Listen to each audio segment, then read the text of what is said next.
So then I think, yeah, we should call to order, begin the meeting. Hello, all. Good to see you. I think, like I said in my email, we were really wise to make this one all virtual already. So good job, CTAC. Sarah, do you want to do the roll call?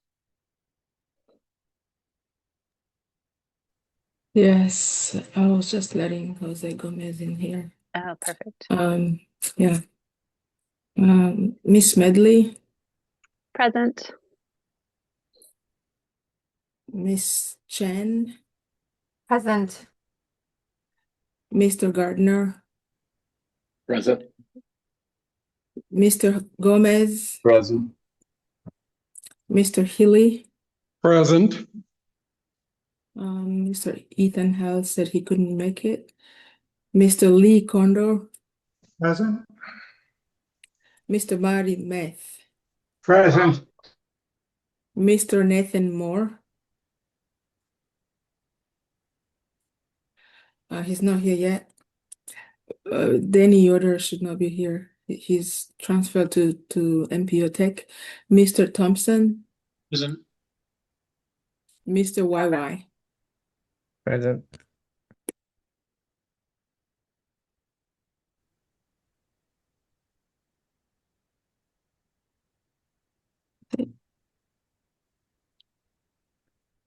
You are muted, Miss Medley. Thank you. I always Yeah. forget how Zoom works. Thank you so much. I believe that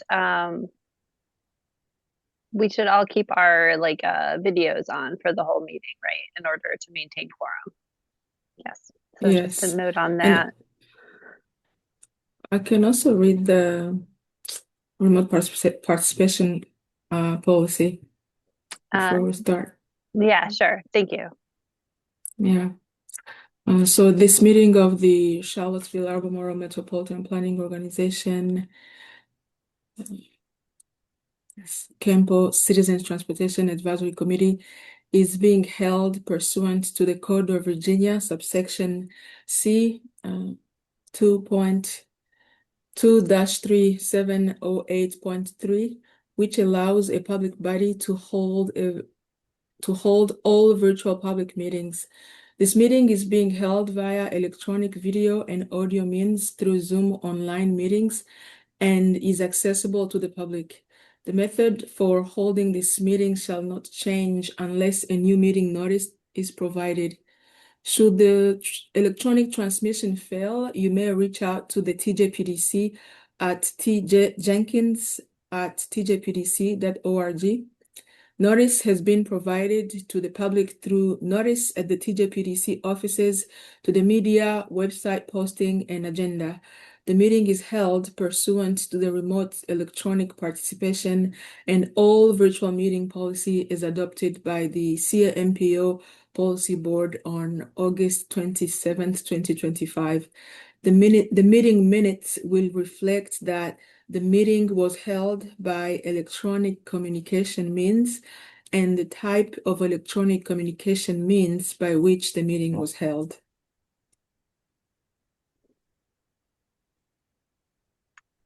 Okay. Thank you very much. And I see Nathan is here also. Hello. So yeah.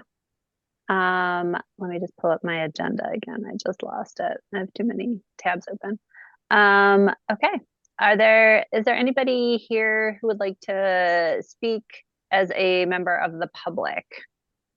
I don't think we have anybody outside of our normal group here, but if anybody wants to speak as a member of the public, then they can have their allotted time. All right. It seems like that's a no. Has everybody had time to review the agenda? And does anybody want to forward that for approval? Yes, also move. Okay. And a second? I'll second. All right.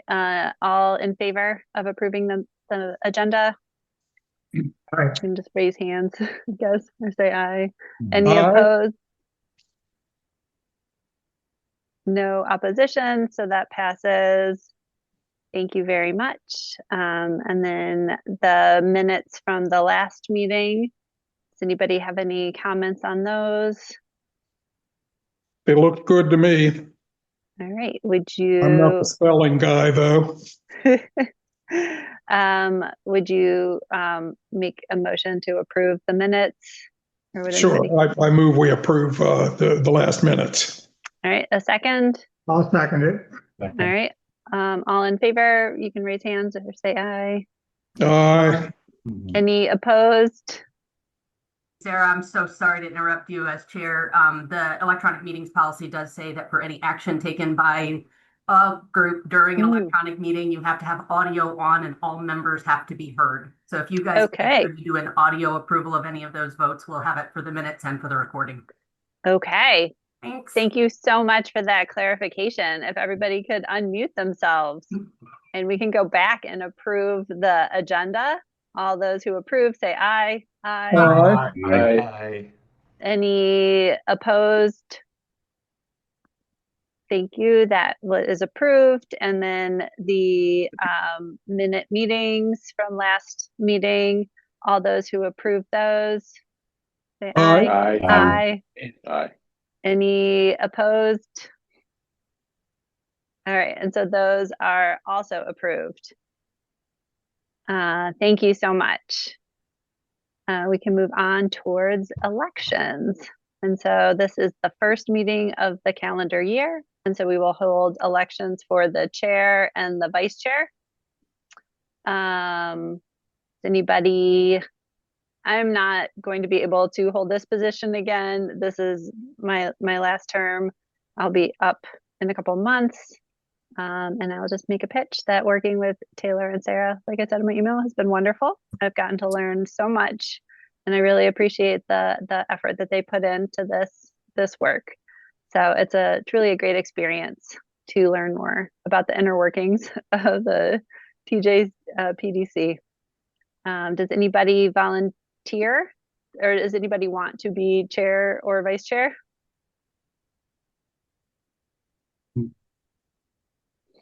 I nominate Mr. Healy.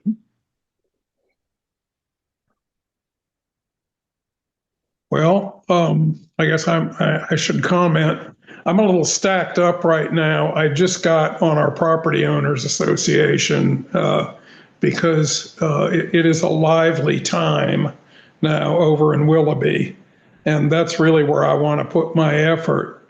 I also think that I'm maybe coming down to the end of I've got a year to go, so theoretically I could do it, but I'm really not interested in doing that. If there was somebody else, I was kind of thinking of Tom on the theory that if you want something done, you give it to a busy man. Yeah, and I know that Tom is very interested in these types of activities. So I don't know how you feel about that, Tom.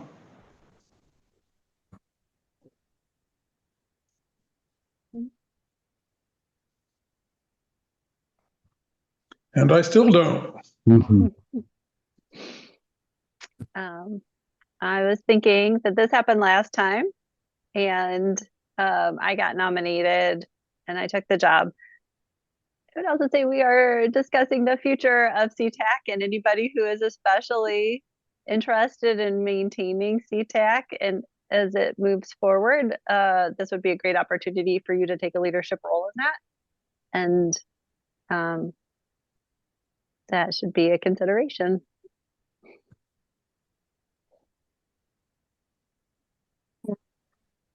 How about Donna? You want to do it? I'm actually in the same position as Sarah. My term is also coming to an end. Yeah, Actually, I will. As is mine, so yeah. And I also will not be able to continue serving as vice chair for the same reason.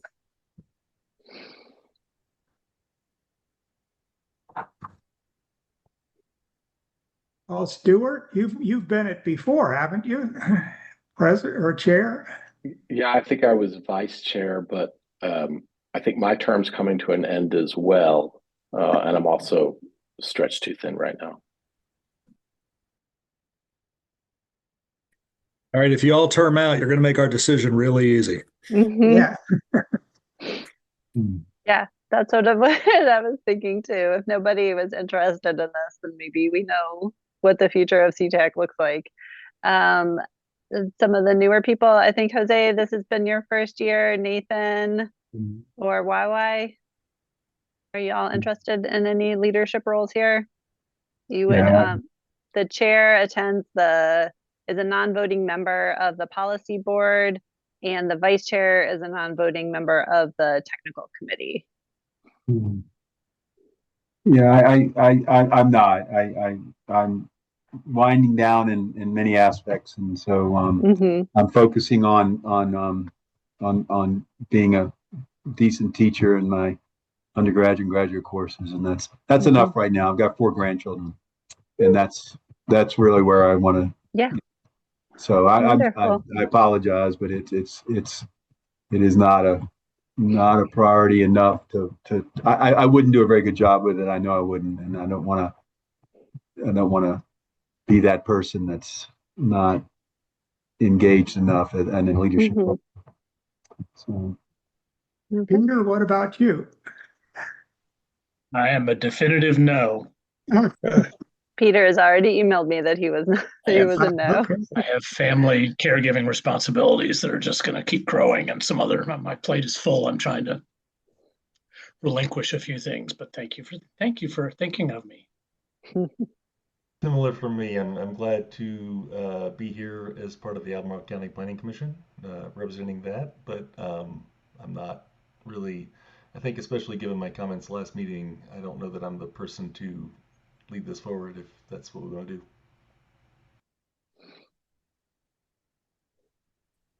Madam Chair, I would say based on what we're hearing, it might be prudent to perhaps defer an election of officers to after the discussion on the structure and the future of CTAC. And that if it is determined that there is a future in sight, then we would then have to come back to the decision of what the leadership of that would be. Yes, I think that is a great option. Thank you. And I think this might help to influence people's thoughts along this matter as well. So thank you, Christine. Okay, so we will defer the election of new members pursuant to what the future discussion holds. Thank you. So then we can move on to this new business, the structure of the Citizens Transportation Advisory Committee. Taylor has a presentation to make.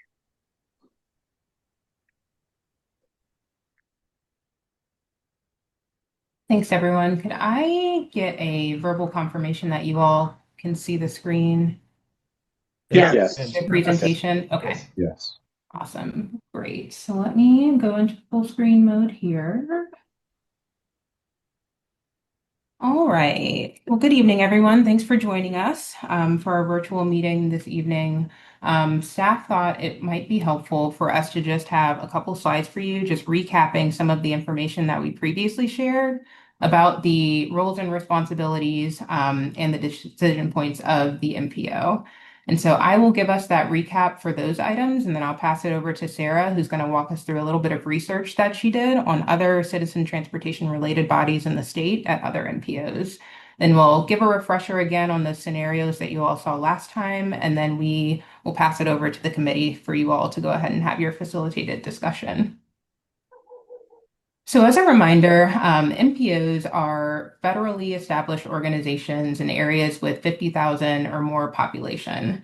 And so most of our responsibilities are actually laid out in federal regulations, and I will go through those on the next few slides just as a reminder. So the first and the largest deliverable that we have is the long-range transportation plan. So that's updated every 5 years. That is our transportation plan that really sets the regional vision for the multimodal transportation system over the next 20 years. So that's the largest sort of work item that we have under our control that we are tasked with completing.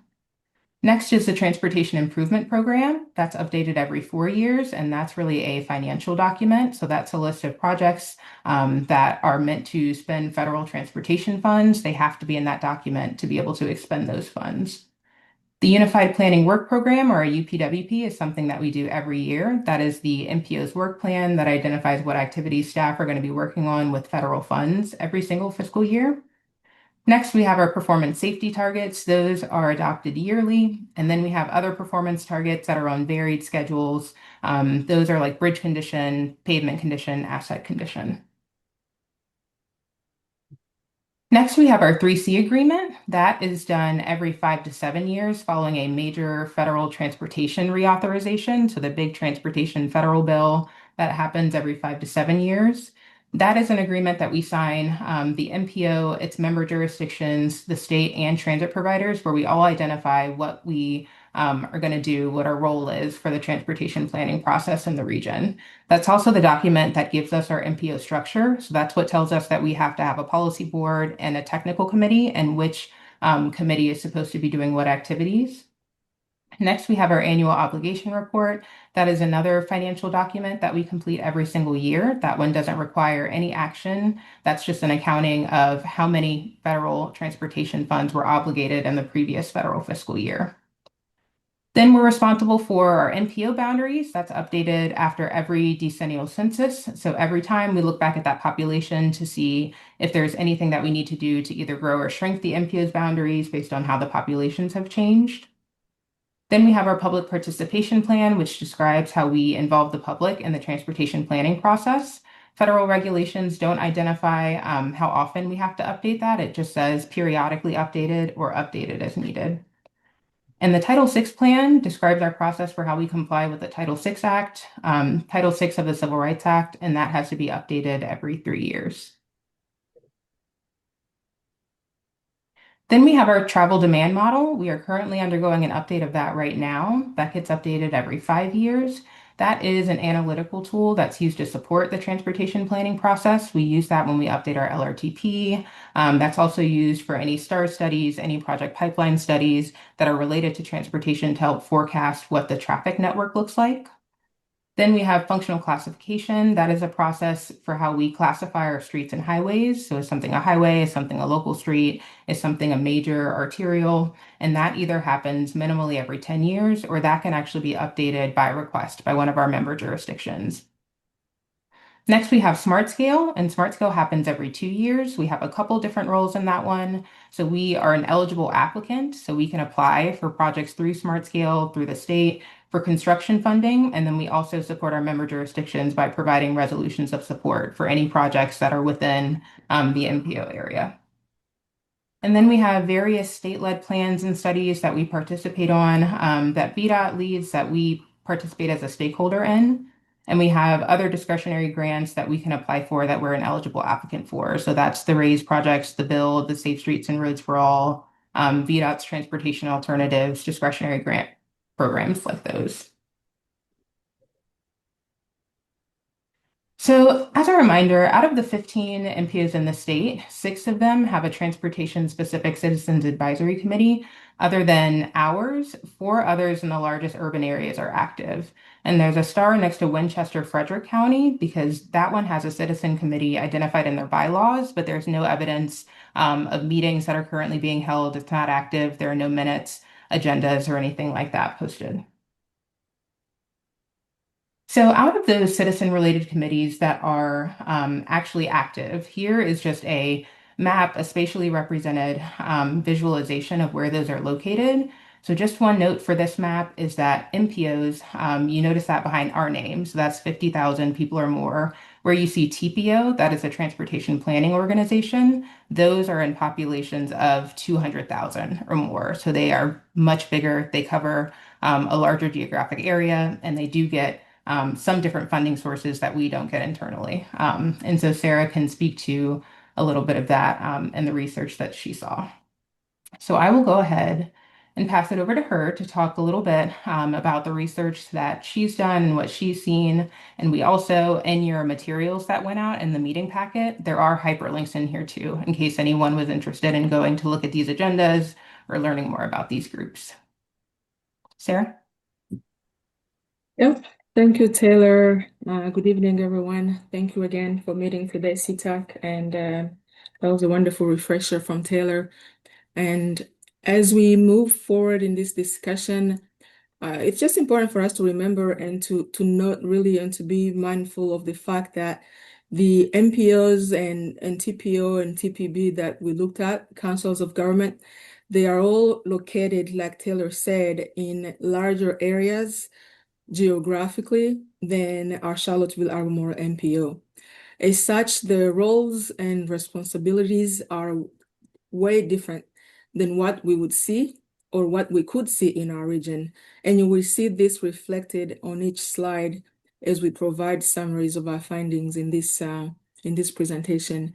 The first one we looked at is the Fredericksburg Area Metropolitan Planning Organization, or the FEMPO. FEMPO does have a CTAC that meets monthly.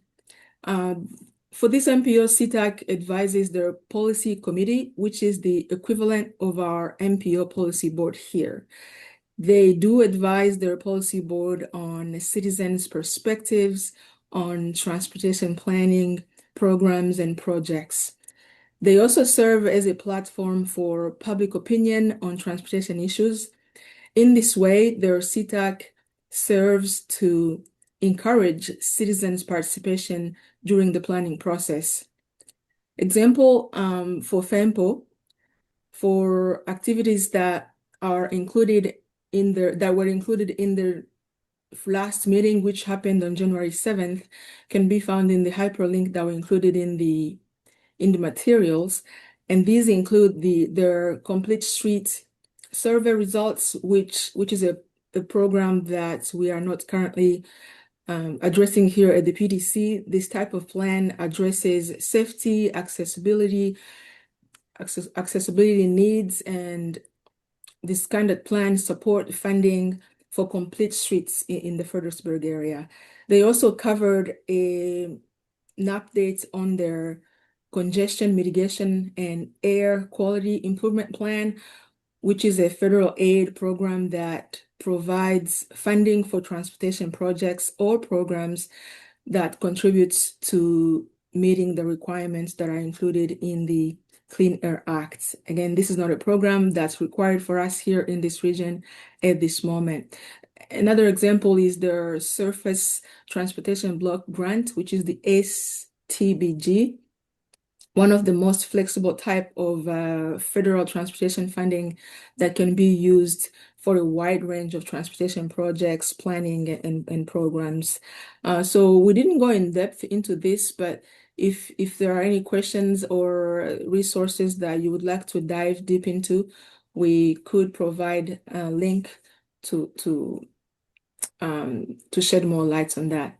If we can move on the next slide, please. So the next MPO we looked at is the Hampton Roads Transportation Planning Organization, HRTPO.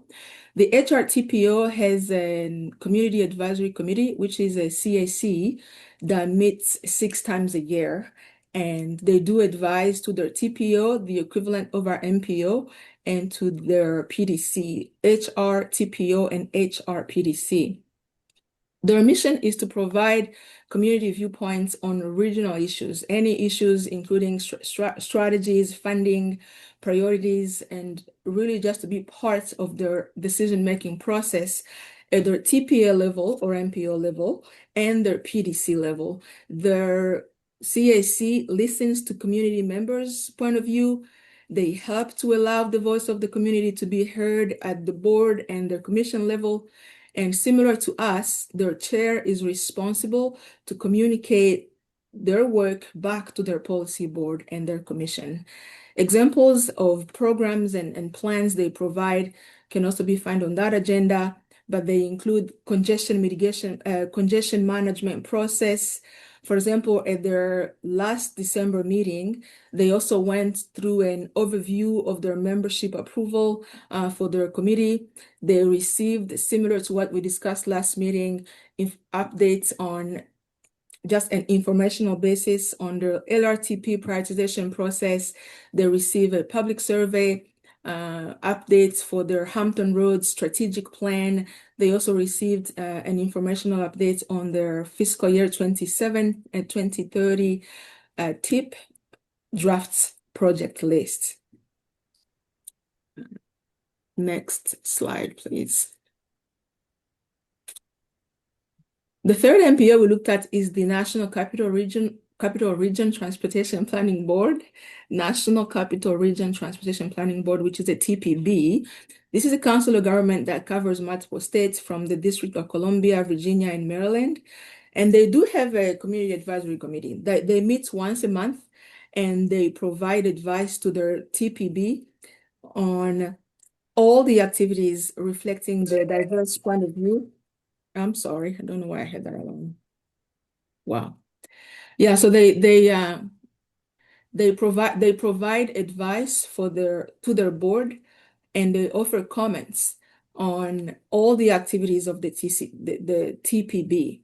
Their mission is focused on transportation matters for their region, to heavily promote public involvement, to advance equitable representation, and to provide independent region-oriented advice. This is the largest region of all of what we saw. And at their last meeting, they received, for instance, a briefing on their general TPB agenda. This TPB agenda is similar to what we have started offering to CTAC at our MPO level, just describing the activities that the policy board is considering, or the activities and decisions that the policy board is discussing, and things like that. They also received an update on their UPWP, which is the Unified Planning Work Program. They covered a DMV Move project, which is a transit legislative effort that is being pursued by the region. They had the opportunity, similar to us, to discuss their CAC work plan, and they also have a roundtable for their committee members, where each member discusses their personal work or personal engagement in the community when they do the roundtable. If we can move on the next slide, please.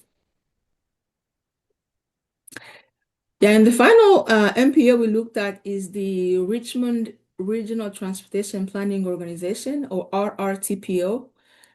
The RRTPO also does have a CTAC. Their CTAC meets bi-monthly, just like us, and advises to the policy board. The mission of their CTAC is to advise the policy board on issues as well, plans, studies, and anything that is necessary and appropriate for viable and reasonable citizens' input. You can, if you have time, if you haven't already, you can click on the link that is attached in the agenda to see examples of activities that they received at the last meeting in January 15th, 2026. And these examples include the LRTP engagement update. They had a member share where they received a General Assembly transportation update. Their CTAC also does provide assistance in developing community events for promotional activities. They also play a direct role in representing their TPO with staff at different public events in the communities. So with that, if we roll back to the 3 scenarios that we discussed at the November 19th meeting, the first scenario we looked at, which is in the memo that we shared last time, nothing changed. It's just the same memo. And for the first scenario, CTAC would remain the advisory committee for the MPO just for the LRTP. Like Taylor said, this is our largest deliverable. This scenario would allow CTAC to advise the board on this main plan we have most control over. In this scenario, staff is suggesting that CTAC would continue to meet every month as an advisory committee to the policy board. And this simply means that during the development and the updating process of the LRTP, CTAC would be meeting every month, and CTAC would meet the rhythm of the other MPO committees, which are MPO Tech and MPO Policy Board. And during the non-LRTP years, which we are calling here off years, CTAC would have to meet once a year and would receive updates on the LRTP amendments or implementation progress when applicable. That takes us to the second scenario. Scenario 2 would allow CTAC to meet bi-monthly, just like as we are doing now. And in this scenario, CTAC would have the opportunity to provide recommendation to the policy board on the plans that we have listed on this slide, which are the public participation plan, Title VI plan, annual unified planning work plan, the LRTP, and smart scale. In addition, CTAC would also still receive informational updates on the transportation improvement programs when there are amendments or adjustments on the STARS and pipeline projects. The STARS are the strategically targeted affordable roadway solutions. CTAC will receive an update on the regional travel demand model, on the federal functional classification, and CTAC would continue to be welcomed to attend the MPO Tech and the Policy Board meeting for informational matters. Also, CTAC would really play a role to support the MPO with regional transportation education and outreach. This would mean that for all matters being considered by the policy board, CTAC would support the board to disseminate that information with community members in their own networks. And for the third scenario would consist of concluding CTAC as a formal committee. However, if this were the case, the MPO would continue to engage in public engagement on a project-specific basis, and the MPO would continue to lean on activities that are included in our current MPO engagement plan in Title VI, and examples that would be considered include, but not limited to, project surveys, pop-up events, tabling, and so on and so forth. So with that being said, I would pass it back to Taylor, who would lead us back to the way for us to collect your feedback on what we presented today. Thanks, Sarah. I appreciate it. So the last slide that we have here, this is another one that was included in that previous presentation that we brought before you. And this was just a listing of what we found for other local citizen advisory committees in the community. So that includes, I'm sure a lot of you are already familiar with, the CACs in Albemarle County, all of those that have a staff rep and a board liaison that attend those.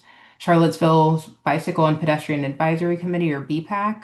Charlottesville previously had a place design task force, and then Charlottesville Area Transit previously had a transit advisory board that was requested, but that one is not currently active. And so with that, next steps, of course, is for you all to have your discussion and talk through. We're happy to answer any questions about what we've presented, any of the research that we've done. And then we've got Supervisor Galloway and Counselor Ostrin, who are also here today to participate in the discussion, but happy to take any immediate questions before we jump in.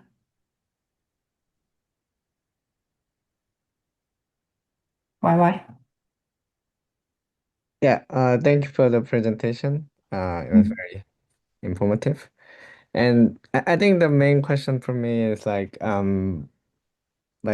beside this long range planning activities during the off years, like we still can provide like citizen input, collect those input and provide that as a memo or kind of a letter to the policy board, right? And do you mean So on any MPO activities or in general? yeah, like any policy decisions made at policy board, right? MPO policy board. Is that correct? Yeah, I And think whatever the policy board is considering, there's always the opportunity for CTAC to be able to communicate if there's something that you all wanted to share with the policy board. and in the policy board, there are also kind of major decisions are made regardless of long range plan documents, right? Like things like smart scale and like criteria for evaluation and so on, right? Right. But ideally, all these things would still be aligned with our long range transportation plan. I see. Mhm. So Why I don't mean to cut you off, but if I could yeah, clarify please. for a sec, because Yes, I've yeah. been listening to your past conversation, and then how I heard you phrase that. I think it's important to remember that the smart scale applications, the policy board is really deciding if the MPO is going to move forward with putting the application in versus dictating or reacting or driving the design of the smart scale project. Yeah, So yeah. sometimes we ask, especially when it's across jurisdictions at the policy board, like, I might ask the city for a project that's based in the city some questions about the design or vice versa. But we walk in with direction from our boards on the applications. It's just a matter of what, and of course, the state changed what the MPO can even apply for this in the past round. So the decision ultimately comes, yes, are we going to submit and commit MPO staff time to the submission of these applications? And I think that's an important distinction just based on some of the conversation I heard from you all back in November. Yeah, thanks for the clarification. So I guess my question boiled down to like what are the examples of policy decisions where this committee can provide the input to during the off cycle of the long range planning? So I think if we're thinking about that first scenario where CTAC would be a committee of the long range transportation plan, outside of those plan updates, there would really just be one meeting per year just for an update. Like, have there been any changes to the LRTP? Have we, where have we gone with implementation? Have projects received funding? Have they moved forward? That level of updating, if we're speaking about the first scenario. So I think the policy decisions for CTAC would be in helping to define that regional vision and going back to your communities and hearing from folks and helping have enough way more input to be able to say, here's what citizen members are saying that we want the regional vision to be. My question was not about like particular scenario, but like the main role of this committee to me is like collect and accumulate like citizen input and provide that to policy board for whenever they make decisions.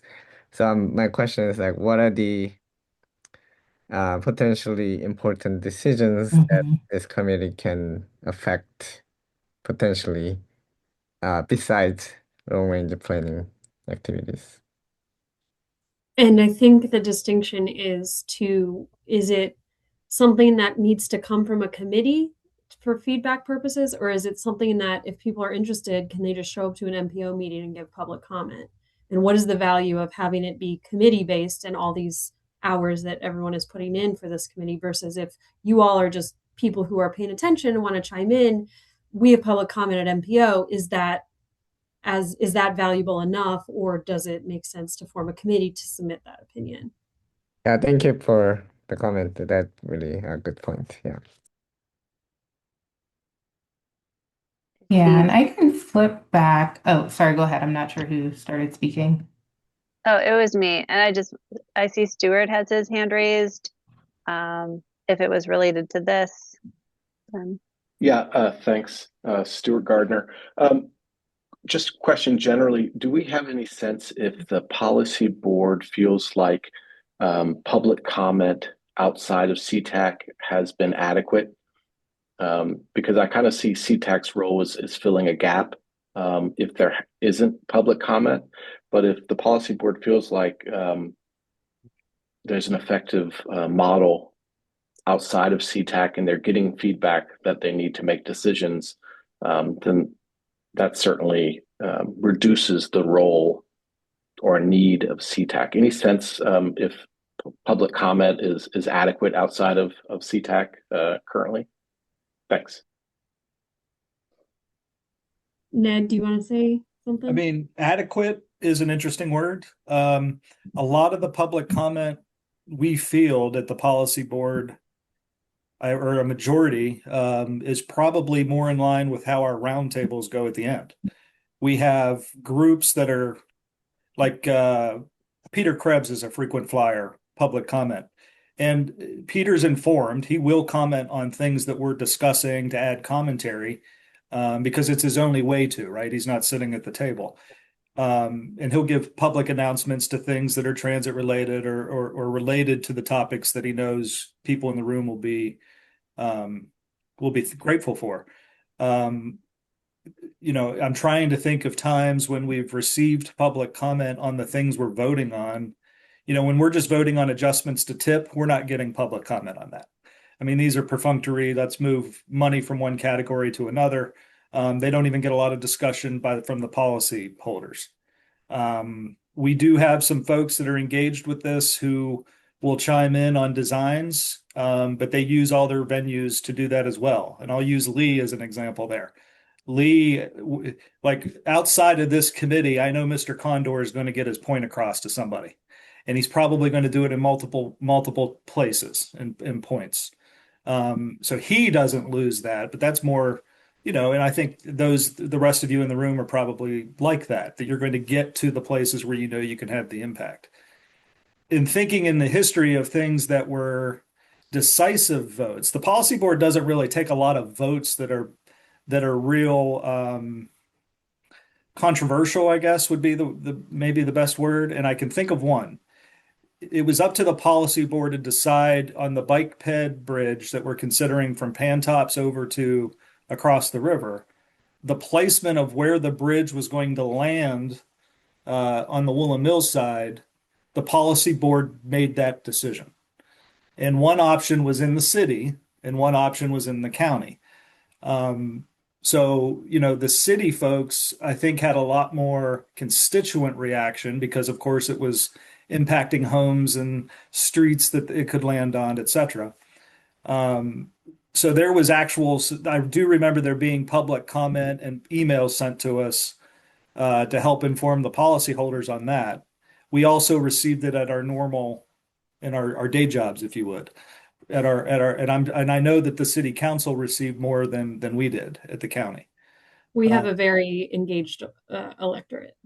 Well, and it rightfully so, right? Because one of the options was going to put it right between two houses.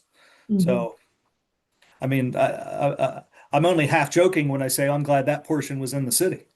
Well, and if I could add something about the kind of feedback is if there are like STARS projects and larger VDOT projects that are being decided on different, like version A, version B, version C, that has its own public comment separate from our vote or discussion at MPO, where they do outreach, they do surveys, they'll do a meeting where people can go and give feedback to that. And then that feedback is presented to us with the presentation of the project.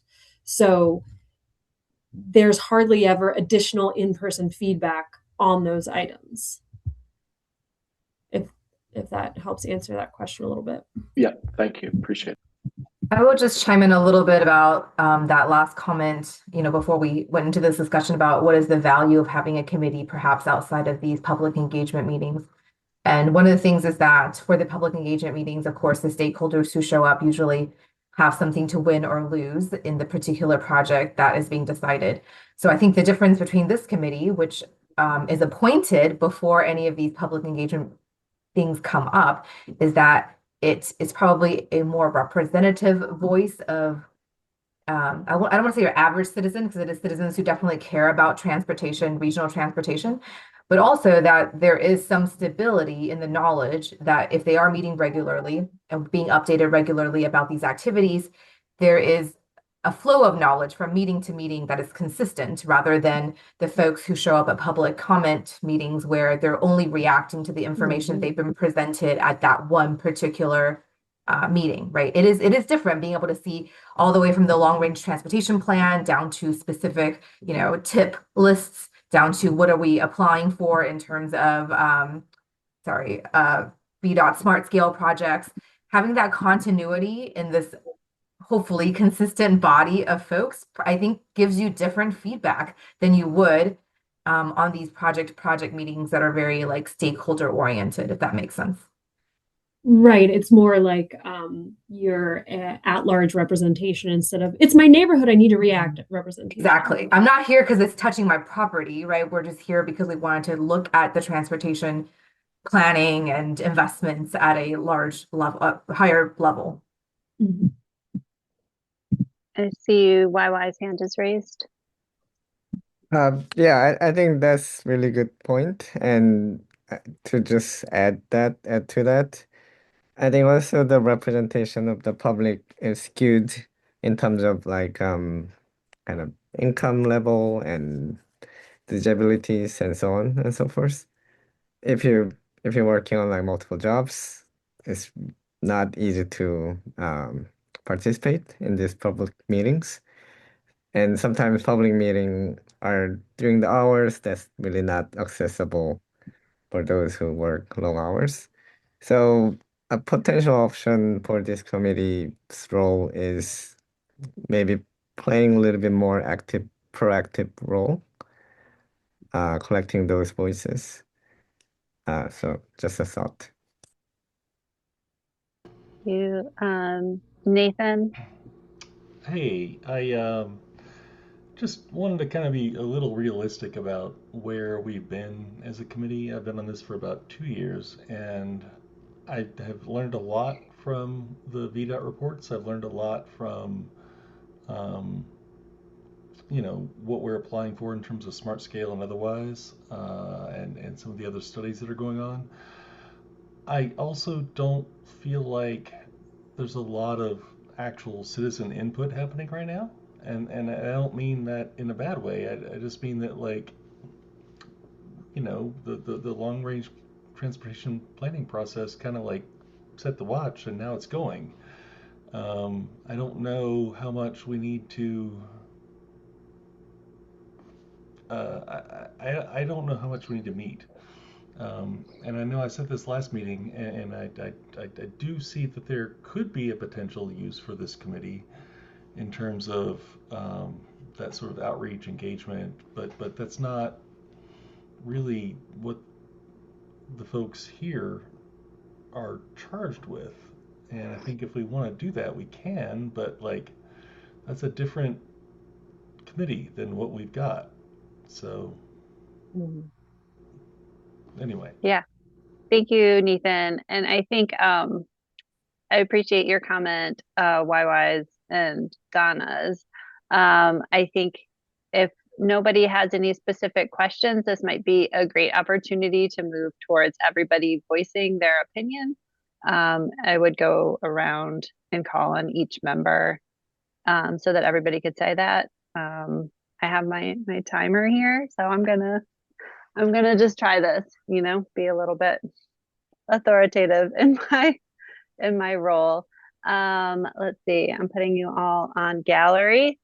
And so I'm going to call on all of the members of CTAC to state your opinion, voice your comments. We'll just go through. I would like for everybody to say something, depending, on if you don't have anything to say, you can just say no comment. So I'm just going to go based on my screen, and I'm going to call for Lee Condor to speak. Okay, well, as Supervisor Calloway mentioned, I tend to be an advocate for transportation designs. So I like to get involved, get my hands dirty, and yeah, not just for something that's in my backyard, but anything that is in the planning district and even beyond. But as Supervisor Galloway pointed out, I can do that anyway. And, you know, my term is ending on this committee, so I guess I don't, yeah, I can't say that I've ever seen the committee take a vote on anything that had any particular influence. So at the end of the day, we don't accomplish a lot. I'm sorry to say, but so I guess I'm content when I want to voice my opinion, I'll just go to the meeting and do so, to the MPO meeting, policy board meeting. That's it. Okay, thank you, Mr. Condor. Martin Meth, would you like to go next? Sure, why not? I came to this committee with some high hopes about getting involved in public transportation, not so much in automobiles, and we never really did that. I find meeting once every 2 months, I think this is a reframe, very hard to keep track of what's going on. I would vote to disband the committee. There are other avenues to gather public information. In fact, the committee tried to do outreach. I remember before you came on, Sarah, and nothing ever came of it. So I'm a little bit in this camp of we haven't done anything. There are other ways of doing it. Albemarle County has, as noted, 6 CACs. It would be nice if in the interim period between each update for the LRTP, for the long-range plan, that the staff came on once or twice to each of those committees, they'd get good feedback. I think that would be an interesting way of going. Thank you, Mr. Meth. YY? No comment. Thank you very much. Let's see, I think next is Petra Keeley. See, I guess my sense of it is just reading the committee is a lot of frustration, which I myself feel as well. It seems to be that, you know, within the mass of this committee, there's a great deal of energy, which exists in 2 states. There's about, I'm holding my fingers, let's see, about that much kinetic energy, and then about, you know, that much potential energy. And I think the people here would like to have a little more input and have, I've heard a couple of people say, we really aren't doing anything. And we'd like to get over that hump if we can. In terms of, and if we are so restricted, then probably disbanding is the thing to do, because otherwise you just have a bunch of frustrated people. However, the first MPO meeting I ever attended was many years ago, and it was because I was walking down the street with a little time to kill, and there was a meeting going on, and I always wondered what they do in there. So I stuck my head in the door, and I was invited in, and then as now, the citizens sat in the outer circle of chairs. So I was staring at the back of some guy's head, and he was going on about who is this public? Where are they? How do we reach them? What do they think?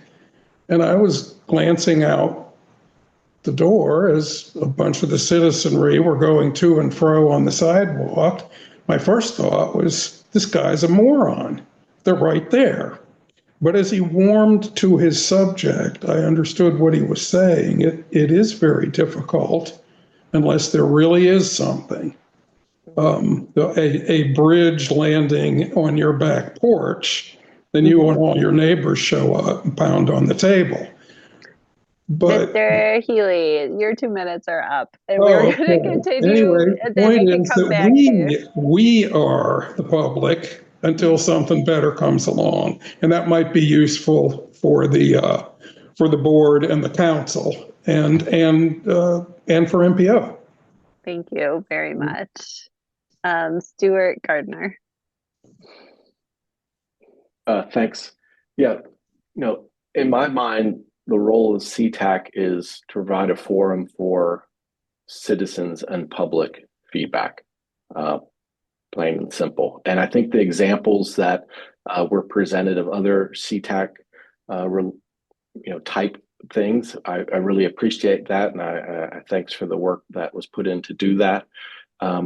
But if there's no true advisory impact, if feedback from the citizens that participate in CTAC, if that's not considered, then this model is ineffective. And I think we're seeing that kind of in the morale of the organization. If we were all jazzed and felt like our opinions mattered, you'd have people volunteering to be chair and vice chair, and there'd be a lineup of people saying, "Oh, I want to do it next time." So I think, as other people have stated, there's a sense that the feedback that's provided by CTAC is not actually considered or doesn't actually have impact.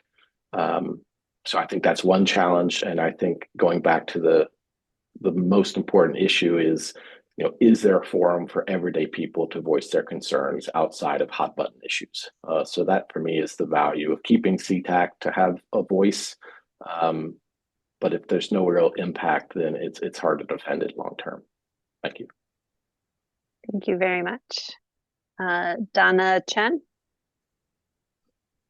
I agree with the sentiment that CTAC in its current structure is pretty ineffective in that we're being asked to basically be the points of information dispersion amongst our own networks. And I think we do that to some extent, but we are not as effective as professional outreach PR folks or communications avenues. It actually doesn't make much sense.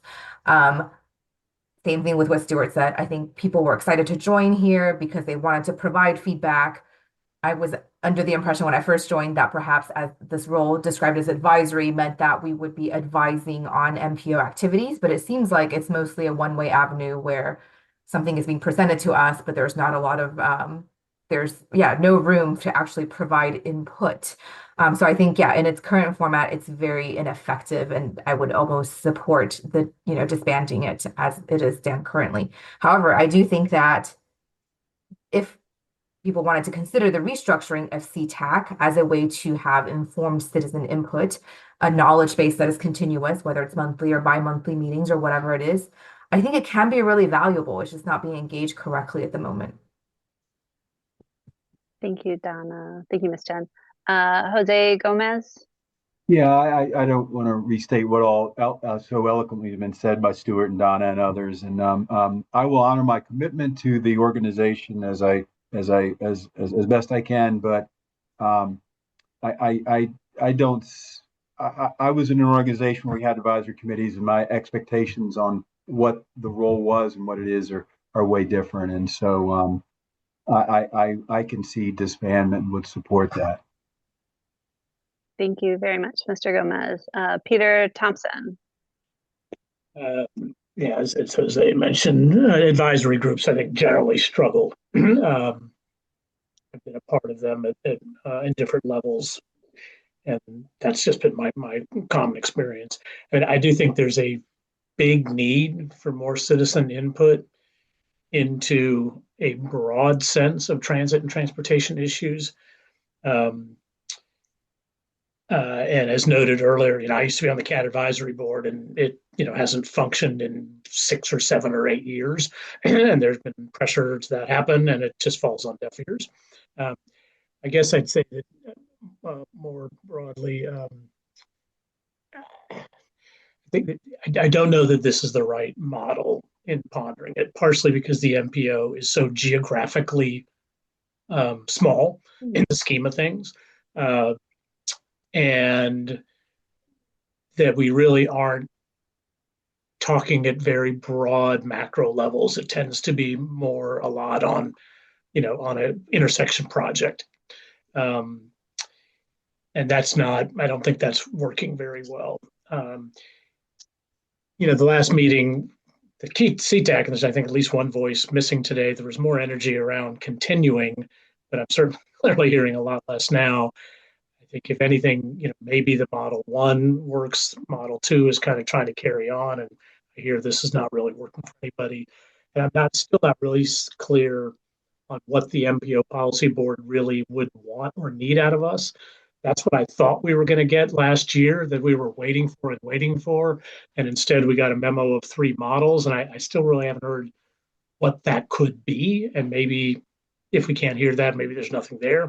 I would say if we do end up disbanding, which I would be okay with, I really would ask the city and county to try to find better ways to getting the word out about how citizens can communicate where they go, how to do it.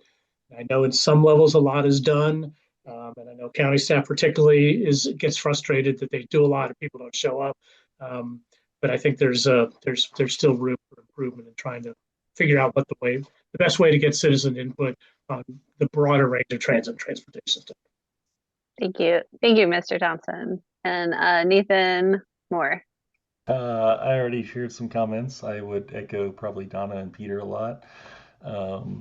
That we do definitely need ways for citizens to be able to, engage, but I think we kind of have them in a lot of these decisions. A lot of these processes are well publicized, and I think, it's funny. Before I got on this board, I had no idea that CTAC MPO existed, and I'm here as a representative from the Planning Commission. But I think that might speak a little bit to how, we just don't have a lot of that idea of us being a conduit between like the public and the decision makers is not really working out. I do think there's a really good role for this committee to play when we're doing long range transportation planning. So I guess I would kind of lean toward a number one. But yeah, I think for like in the meantime, I'm not sure quite what we're doing except for like hearing nice presentations, and so I think I would be all right with a different model. Thank you, Mr. Moore. I'll give my feedback too. I appreciate all the work that the TJPDC puts into this committee, but it does feel ineffective. I felt that way since before I was chair, and then when I was chair, sort of realizing that even more. I think it would be exciting to have a bigger voice and more responsibilities, and I think otherwise it feels like just ineffective, and our voices aren't actually being considered in decision making, and a lot of the decisions being made aren't really necessary for citizen input, about the tip, planning and everything. And so I would actually recommend for option one, for having more input meeting monthly during the long range transportation meeting, and having a larger role in that process, maybe even a larger CTAC that would have more community engagement, and then otherwise meeting annually just for a review of what's gone on over the year. So that is my thought. Thank you all for sharing your opinions. This has been really interesting to hear. If anybody else has any other comments to make, we can try the raised hands, or we can just go towards sort of question and answer. I'd also love to hear from Mr. Galloway and Ms. Ocean about their feelings about CTAC. Yes. Just one thought while listening to your comments. I think one of the big challenge that we felt kind of ineffective is that it's so kind of focused on like B dot project, I feel. it's all like highways and lots of those projects rather than like transit or bike networks that many of us feel strongly about. And I'm wondering where that come from, where that structural problem come from, and why we cannot really have a kind of MPO level strategies regarding those type of alternative modes. So that's one thought, and I agree with Sarah that if the main thing that this body can provide is long-range planning input, then it may make sense to have more frequent meetings and more kind of sessions during that on cycle and less during the off cycle. Thanks. Thank you. Sarah, I'd like to just go back. I'd like to go back again, just re-emphasize one thing I said, which I think sort of slipped through. Doing the 1 year period is an interesting way of going forward, but you have the other 4 years. And again, I want to say that at least in Albemarle County, we have a way of reaching out to the communities through our CACs. And it would be good if the staff went out as they're preparing the long range plan to go into each of the CACs. You would really get a lot of interesting input without having to try to get people together. It's almost a captured audience. I don't know what you do about Charlottesville because all the committees there doesn't seem to be a real conduit. But I think the county could provide, if you wanted to provide that model, a way of getting input before you put together the final plan. I also recognize that I'm on some other committees. We are not a legislative committee. We provide advice when we don't, and so you have to recognize that as well. We provide some advice, some of it's taken, some of it isn't, and that's the way it goes. So, but I want to go back to that model of going through to at least in Albemarle County, to the various CACs and using the staff. And I want to say one other thing. I really appreciate the staff work. It's been really high quality in all the time I've been there. And I think we should acknowledge that. Thank you. Yeah, thank you. The city does have the neighborhood committees, but it's really variable how active those are. Thanks. Does anyone else have any comments?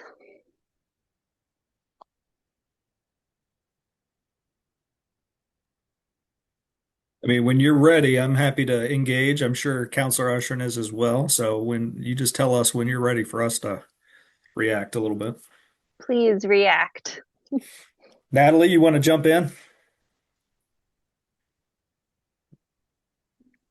All right. Thank you everybody for for serving on this for however long. I know people have been on this for various lengths of time. So thank you for that engagement. It is interesting that, okay, let me back up to when I first joined MPO, YY, your comment is spot on. I too was confused about why are we just talking about massive road projects? This is not what I'm interested in. This is not what I campaigned on. This is not what I want to see. Don't widen a road. Like, stop it. We know that car dependency is bad.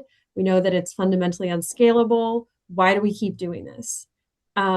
So I'm in that same boat with you and probably some other people in this Zoom as well, which is, this is not what I wanted to work on. So I had to shift that kind of that energy. We got a really great presentation earlier I get late last year about like the history of MPO and what its deal is basically, which I thought was super useful. I know I met with staff before I joined, but having it all, which was really great, but having it all laid out like that kind of filled in some of those gaps for me. I talked to Counselor Fleischer before she joined, and I was like, go watch that presentation. That's going to help you a lot. Because it is different than that. You know, we in the city, we have our bike ped advisory committee. I always forget if it's advocacy or advisory, but the BPAC group there is where I focus my energy, and that's where we can communicate really well about the bike ped stuff. We have it is good to have channels with VDOT though for these larger projects when we can incorporate smart scale and shared use paths and that sort of thing. But I do feel like a lot of that stuff comes out of the technical committee conversations, not by the time it gets to policy board. Again, it's been cooked. So we don't get a lot of public opinion day of or during the discussion. Design stuff goes through technical committee, so that doesn't even really make it to us either. I'm having trouble recalling, and this is not on any of you because I joined post the recent long range transportation plan, I believe.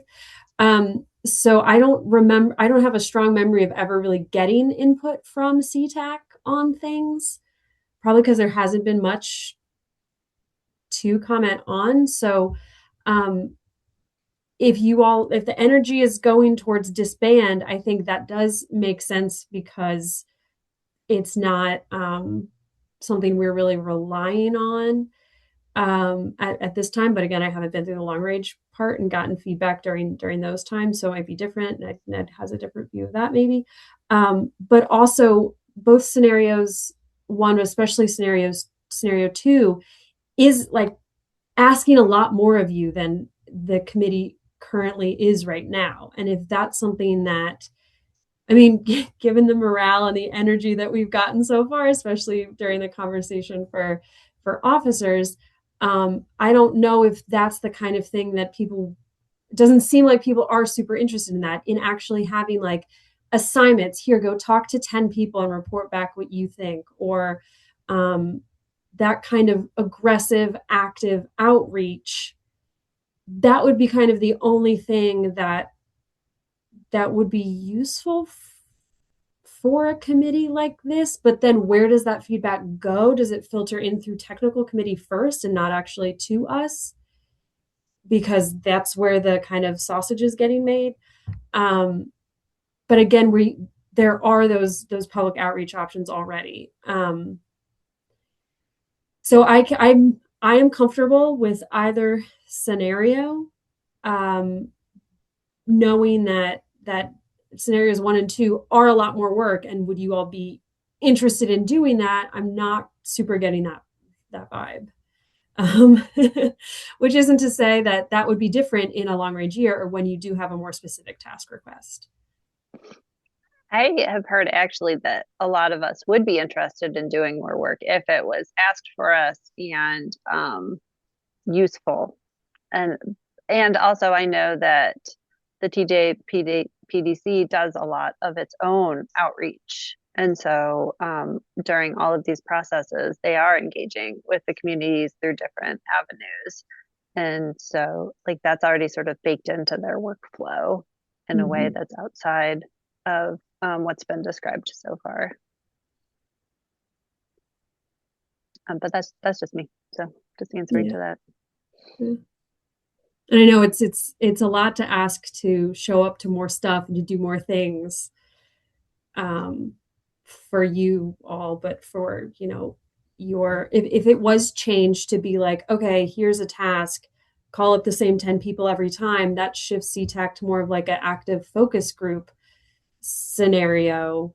I mean, however scenario 2 ends up getting designed for let me pull that back up for more outreach. But again, also like you could do that anyway and come back and tell us that, or write an email and do, regular public comment, because that is still always an option. I will again re-emphasize that I don't think it's the same thing, right? We have the body here that discusses amongst ourselves. We kind of have some sense of how like what each other's position is. That is very different than us going off to these meetings on our own on something. And to be honest, I won't be going to those unless they have some immediate impact on my neighborhood. And just like someone was talking about the CACs, I mean, we have the neighborhood committees, but really we only hear about the projects that are right here in my neighborhood, right? Like I've really not a whole lot going on with other areas in the region. So I think somebody used the word here, focus panel. A consistent focus panel, I think, is actually what a lot of us would be looking for, but we don't have that structure at the moment. Yeah. Yeah. And I would also say that like a lot of the times when we find out about something that's about to be voted on, because we only meet bi-monthly and sometimes things come up in short terms, like by the time we hear about it, you've already had the presentation and the MPO and the policy board. And so there is no mechanism for citizen feedback through that. And that's just how it is. I mean, there's nothing to change unless we were meeting much more frequently, which nobody wants to do in its current iteration. Yeah. Right. So, and Donna, I totally, absolutely understand what you're saying about having, it's like why there's, like in government, not every role is elected because you want that consistency. You want, those people that are stable throughout different administrations. So I don't know. I feel like before I started talking, everybody was leaning towards disbanding.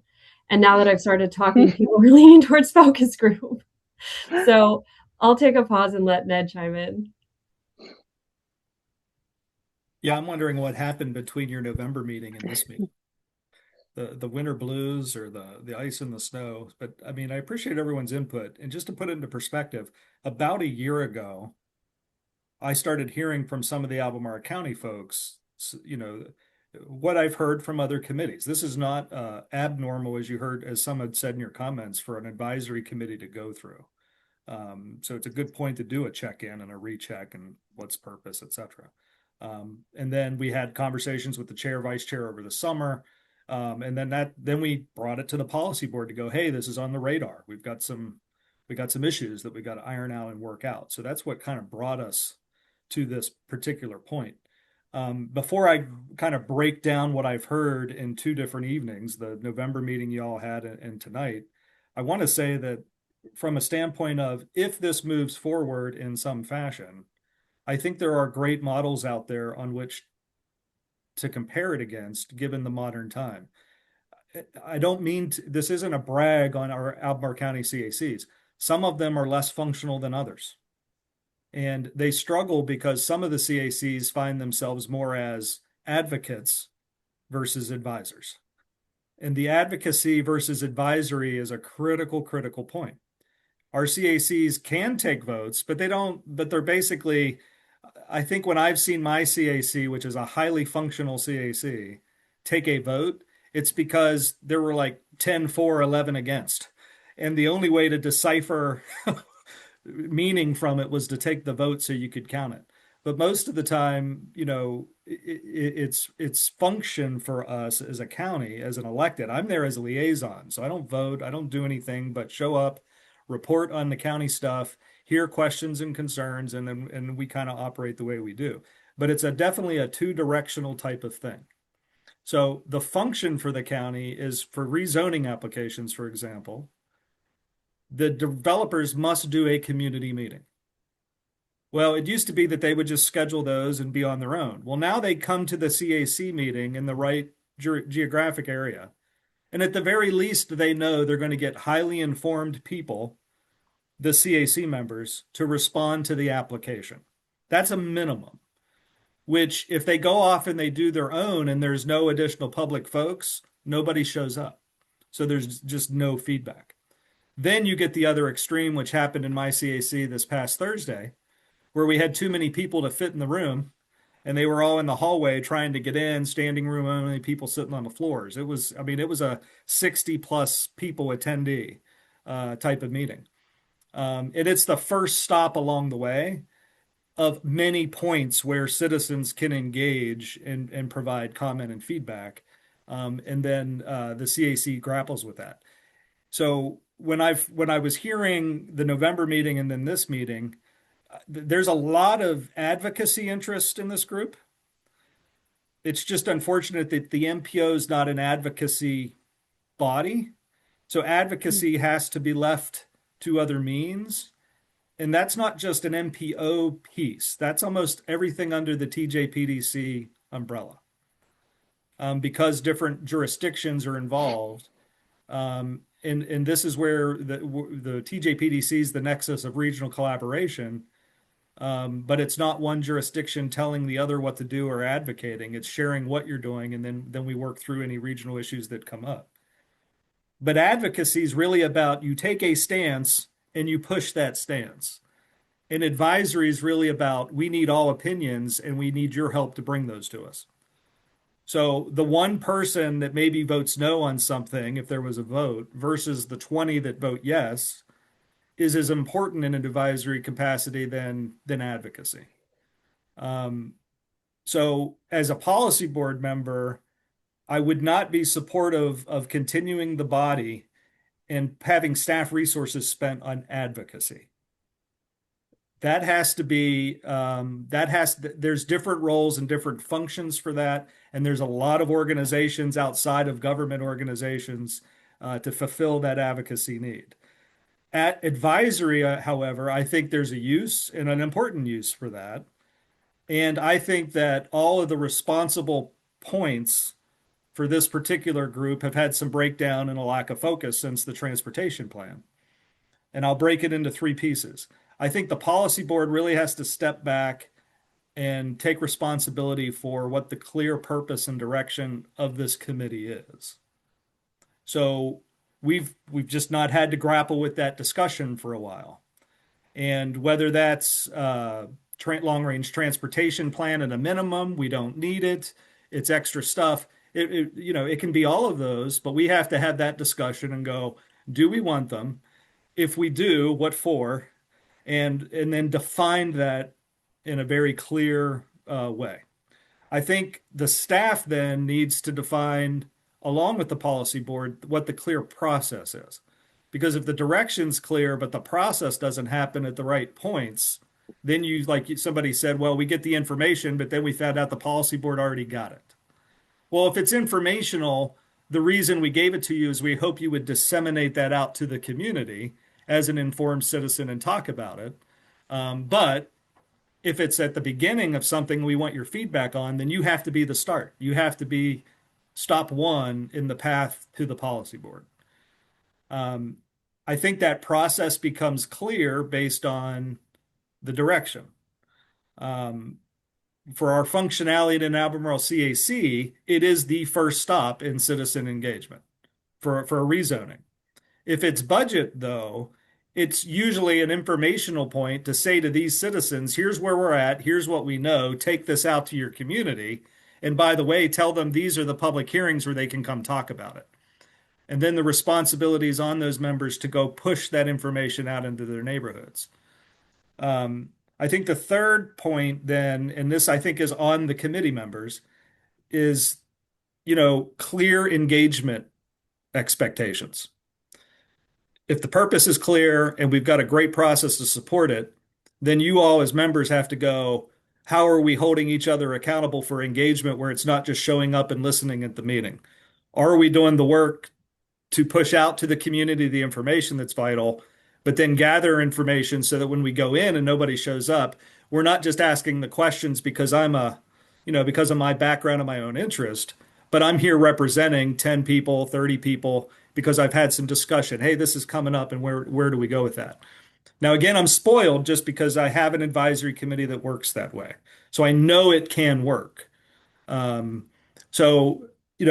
If we continue forward, and the policy board's expecting to have this conversation, so we'll have to structure it for them. I don't know if it'll be presenting the options like you all have done. I think that as the current chair, and obviously Natalie can weigh in, but I'll be saying to others, I think we need to really decide what the purpose is. At a minimum, in my own brain, I think it has to exist for the long-range transportation plan. I don't think it just disbands and we don't use it.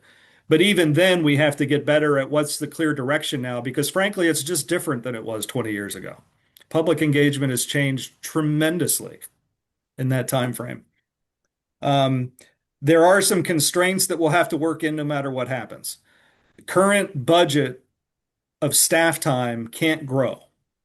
So whatever exists moving forward has to, at a minimum, stay within the current budget.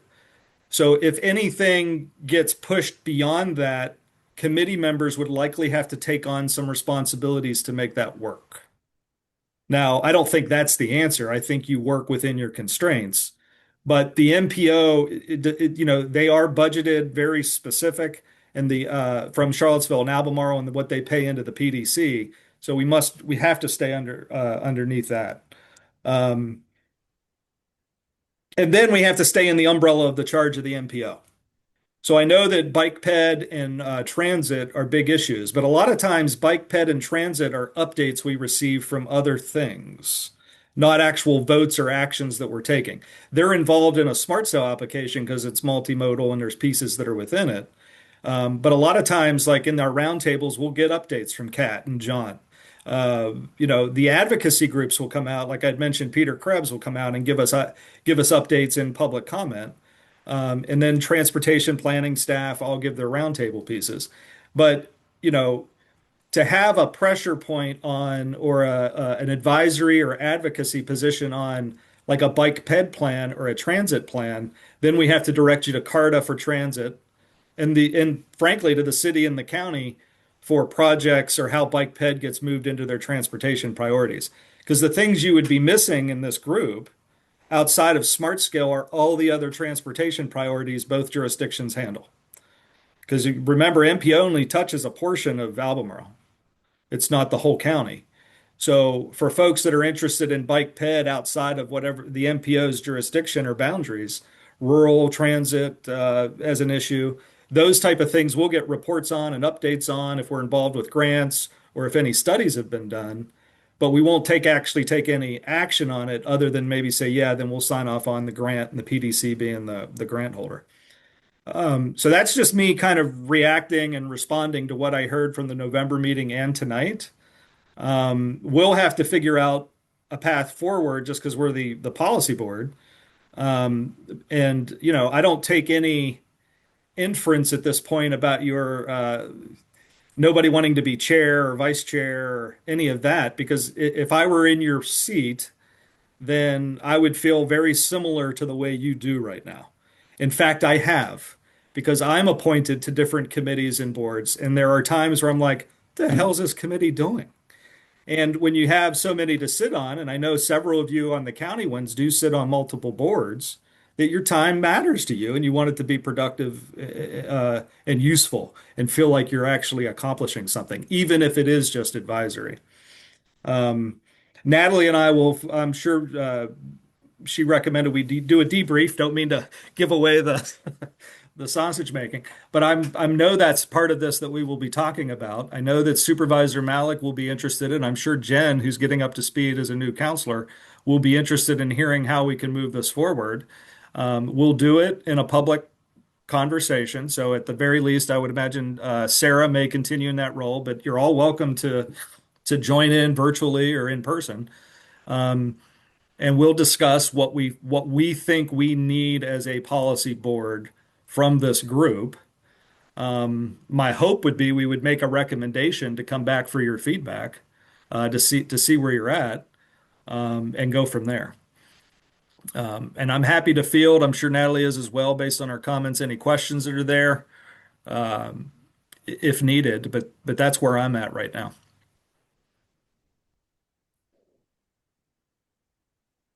And Yeah, go ahead. Stuart. Yeah, somebody else. I don't know. Yeah. Didn't see the hand. Stuart, I see your hand was up. Yeah, just want to say that's Ned. That's a very thoughtful response, and I for one totally support your logic and path forward. So thanks for that. Very thoughtful. Yeah, I want to echo that. I really appreciate your line of thinking about it, and that it does feel like something that needs to come from the policy board and what their clear needs and expectations are for CTAC. Yeah, Lee? Oh, you just remuted you. Muted, yeah. The one request I would have of staff is I would just like to remain on the mailing list for the policy board agendas. That way, at least I know what's going on. So even if I'm off the committee, or the committee goes away or whatever, I'd like to remain on that emailing list because that's very little effort and shouldn't cost anything. So that'd be my one request. And if y'all want to learn more, I've got, what do I got? I've got 2 current CAC members in Lee and Marty. I've got Nathan, who's a liaison to the board as I am, and Peter is an immediate past member when he was up to his point where he was running the center. So they have some good input or insight, I guess is the better word, into how our CAC worked. Not promising that all have been that way, but I think it is a good model, frankly.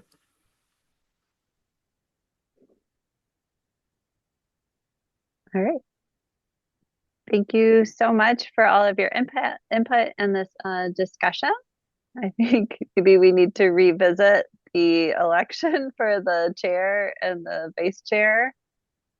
If anybody's had any changes of heart and would like to nominate somebody or consider themselves for the chair position. And Chair, can I ask a question before you all Please decide that? do. Christine, do the Yeah. bylaws require this to happen this month for the CTAC? I knew that you were going to ask me that, and until 10 minutes ago, I didn't have access to our network. So I can pull up those bylaws and read them real time, but I didn't have them in front of me during this. I mean, realistically, the pragmatist in me, if Sarah and Donna would be willing to continue for a meeting or two, maybe you defer your officers until this is ironed out. Because then once you have, I mean, at some point, we're going to have very clear direction for the committee. And then at that point, I think then you could have folks that go, I'm ready to make that work on the committee's behalf, et cetera. So I'm just making a friendly recommendation. Yes. Thank you. I appreciate that. And I appreciate the recommendation. And it sounds good to me. If I was under the impression that we did have to have elections this month, but Christine, did you find that? So I've got them pulled up. It says, I can read the 2 bullet points on my end. It says the officers of the committee shall be elected annually at the first regular meeting held during the calendar year or as needed to fill vacancies.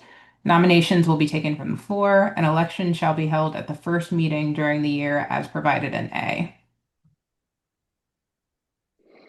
And what you could do is just, there's nothing to say that if you voted in a leadership and then that had to change in 2 months, that you could just make the change at that point because it says as needed. So if you all wanted to take the official vote just to continue for a couple of months with the understanding that you'll revisit it at some point, at a different point, then I think you could satisfy your bylaws but not commit yourself to another year until we find out what's happening. Well, with that in mind, then I nominate Sarah as chair and Donna as vice chair. Seconded. All right, so that motion is brought to the floor. All those in favor, you have to vocally say it. Yes. Aye. Aye. Sarah. Aye. Any opposed? And I'm going to abstain from voting, so I'll put that on record.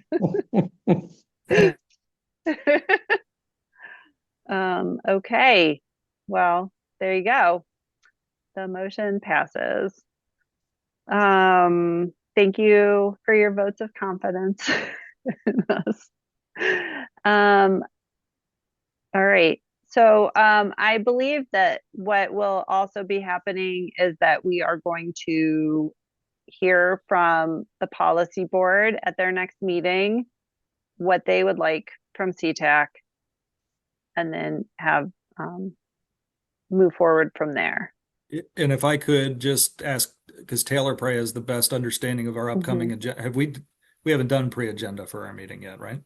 No, not yet. I think it's next Friday. But do you think there will be, looking into the crystal ball room for this, I'm assuming so. I don't know of other bunch of time-consuming stuff, but we also haven't met Do since you mean early will this December. still be on the agenda? Is there room on, do you think there'll be room on the next board meeting agenda? Yes, there will be room. Great.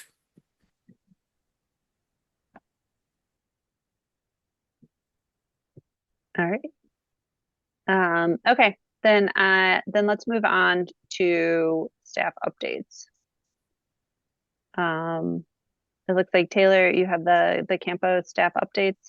Yeah, thank you, Sarah. So we provided, just to make sure you all had enough time and space to be able to have this discussion today, we provided all of our staff updates as a written update.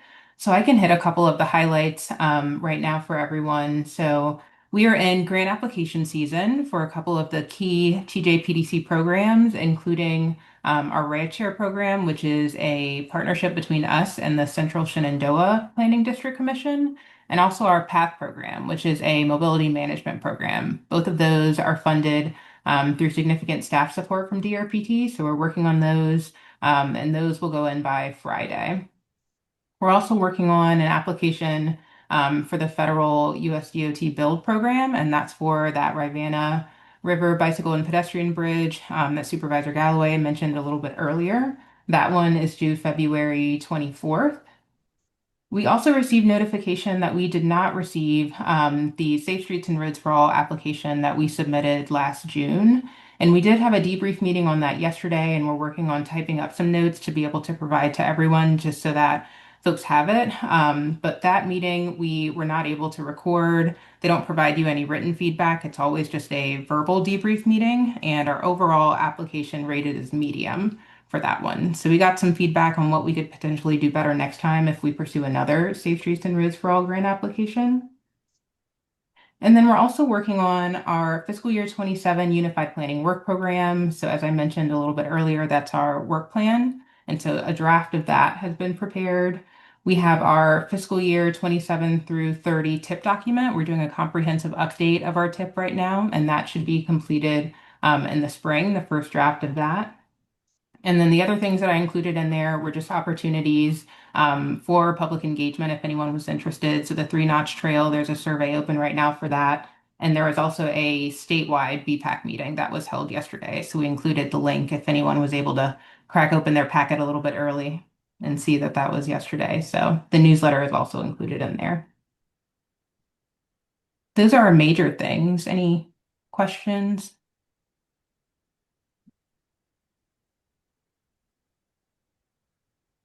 No, thank you.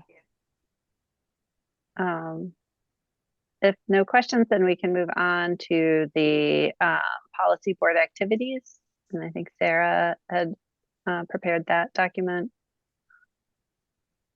Oh, yes. This is the memo that we talked about to just inform CTAC members of items that are being considered by the MPO Policy Board, and this include activities that happened at the Policy Board December meeting, which was after the November meeting, so CTAC was not able to get this agenda, and the items that will be on their February meeting. So in December, the Policy Board received a statewide transportation planning finding presentation from VDOT, and also the Policy Board received a Smart Scale Round 7 list of project locations that would be considered for discussion or submission in the next round of Smart Scale. For the February meeting, the Policy Board will be taking action on the performance safety targets that Taylor mentioned in the presentation earlier. There will be room for the CTAC discussion. They will be taking action on that one. They will receive an informational presentation on the UPWP fiscal year 27, as well as the fiscal year 27 and 2030 TIP presentation. They will also take action on the travel demand model update. They will be voting on the 2050 forecast year data on that one, and the build application letter of support or resolution of support for that application. And that's it. And just one note about the February meeting. So whenever we draft these for the packet, we draft them as accurately as we know what's going to be on the next agenda, if that makes sense. So since this was placed in the packet, the fiscal year 27 to 2030 HIP document draft, that will no longer be on their agenda because we haven't received our project list from VDOT yet. So we weren't able to finalize that document. Thank you. Thank you. And then Sandy, if you had any VDOT updates. Yeah, just a few. First of all, we have developed a final concept for the STARS project that is currently being conducted in the city of Charlottesville for the Ridge, McIntyre, West Main, Water Street intersection. That information is all on the project website from VDOT, and we are accepting comments through February 5th. So we had a public meeting last week. We didn't have a lot of attendance at the meeting, but I have been receiving quite a few comments so far. As far as there are two projects for Smart Scale that are in a project pipeline study. One of them is the 5th Street DDI with a connection at the I-64 interchange 120. So we're planning to work with the MPO to submit an application to convert that to a diverging diamond interchange, and then fill in some of the multimodal connectivity across the bridge currently to make sure that there's sidewalks and shared use paths are connected through that project area. So we're working on those. And the other pipeline project that we're working on right now is at the 29 southbound left turn onto I-64 eastbound at exit 118. We are currently in the process of going through the public feedback and determining if there's a preferred alternative out of the options that have been presented. So we'll need to hold tight. We don't have an identified concept on that one right now. So otherwise, the Smart Scale pre-applications open on March 1st. They'll be open through April 1st. So any project that's going to be submitted for Smart Scale will need to have a pre-application submitted. A pre-application will not necessarily commit applicants to submit a full application, but we'll keep those projects eligible to submit for full applications once the full application period opens. And then otherwise, we're just still working through the 2 STAR studies on the US 29 corridor and at the US 29 interchange at Emmett Street. Those are not going to be ready for Smart Scale applications, though. So we'll develop. We're going to keep working through identifying alternatives and doing some advanced analysis to determine if some of the concepts we've been reviewing will work operationally before we start thinking about the next round of public engagement. But those would be for future project applications, not this round. That's it. Okay, thank you very much. Next on the agenda was roundtable updates. If anybody had any updates about their personal interests, the communities that they represent, or anything that they wanted to share with the larger group, this is the opportunity to do that. Because we're virtual, if you have something to share, you should raise your hand.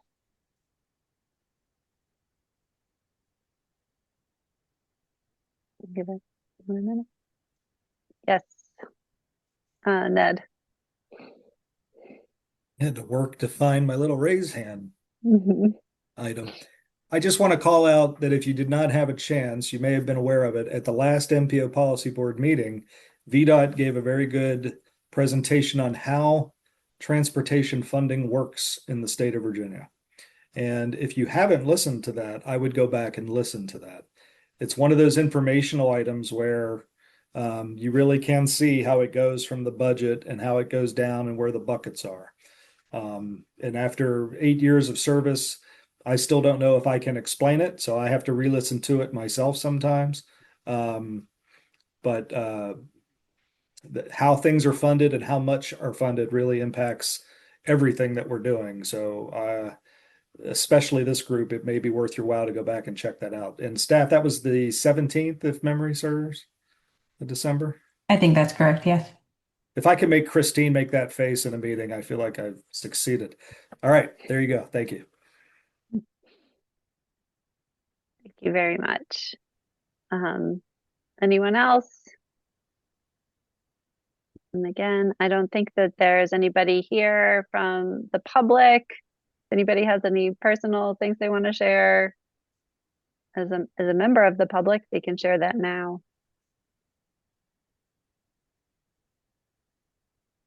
Maybe I'll share some frustration with sidewalk clearing in the city, but you know, that's just how it goes.